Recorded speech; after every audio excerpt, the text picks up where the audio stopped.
Joo, eli Karistossa tuplapotti. On varma, kun vetää ton linjan. Katsotaan mitä toi. Jes! Tuplapotti antaa Karistossa 6 €. Otetaan vielä vähän tosta. Sit vitska ulos, jolla ei muuten tuu.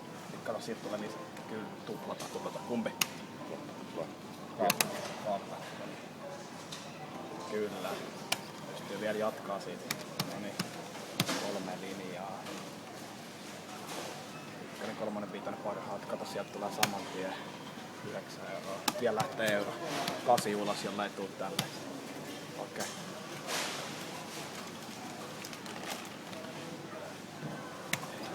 No, tää saa riittää. Taas riittää.